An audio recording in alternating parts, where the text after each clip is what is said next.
ये प्रधानमंत्री का भाषण और ये जो प्रयास है कि ऑपरेशन सिंदूर को चुनाव में इस्तेमाल किया जाए, ऐसा हो सकता है क्या?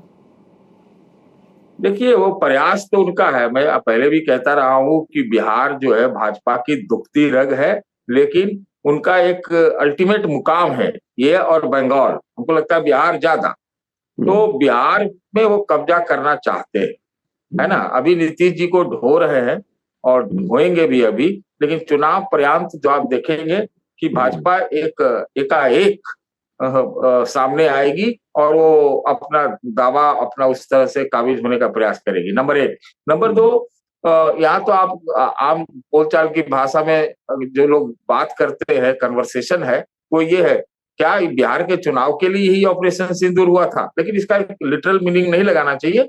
यहाँ से उन्होंने इसका वायदा किया कि उसको जवाब देंगे, और यहाँ आए बताने के लिए तो वो क्या है, पूरे देश में इसी ऑपरेशन सिंदूर को बताने के लिए घूम रहे हैं। कल बंगाल में भी थे। तो बिहार में उसका फायदा उठाने का प्रयास किया जाएगा।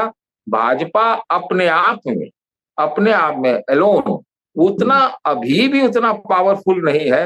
लगा था कि जो अगर वो कुंभ हुआ तो उसका फायदा मिलेगा, अब वो उसकी जगह हमको लगता है यहाँ पर ऑपरेशन सिंदूर की सफलता के दावे से किया जा रहा है। तो वो अपना चारों तरफ से मजबूत करने का प्रयास कर रहे हैं।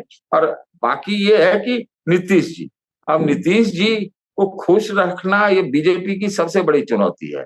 अगर नहीं खुश रखते हैं तो उसका भी ये लोग इंतजाम कर रहे होंगे कि भाई मान लीजिए कि नीतीश से किनारा करना है तो अपने बलबूते बढ़ना है, तो ये सारी चीजें की मुझे लगता है कि ऑपरेशन सिंदूर को ये पूरा भुनाएंगे बिहार में, और भुनाना बहुत तगड़े ढंग से शुरू कर दिया है। बाकी होगा क्या ये हम अभी नहीं कह सकते, क्योंकि कल को बिहार में कौन इधर से उधर हो जाए, जातीय समीकरण तो चलता ही है यहाँ पर, उसमें कौन सी गोलबंदी होती है। लेकिन मोटा मोटी यह है कि भाजपा बहुत आक्रामक है और इस बार वो छोड़ना नहीं चाहती। नहीं तो इस बार भाजपा छोड़ना नहीं चाहती सर। सतीश जी, जैसा आपने कहा, उसको लगता है कि उसका बेस्ट चांस है। चुनाव अभी भी सतीश जी कम से कम 5 से 6 महीना दूर है। अक्टूबर नवंबर में चुनाव होने का अनुमान है।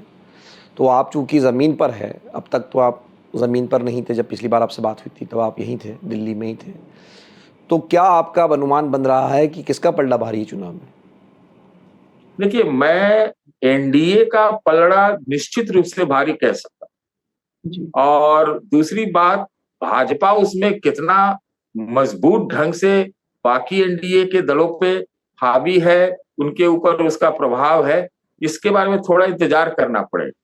लेकिन जो तेजस्वी कैंप है उसमें कोई ऊर्जा हमें नहीं दिख रही है। हमने कांग्रेस के बारे में भी पता किया कि भाई हाल में इन्होंने परिवर्तन वगैरह किया, कोई फर्क पड़ा है क्या? तो लोगों का यही कहना है कि कोई चर्चा नहीं है, कि नहीं।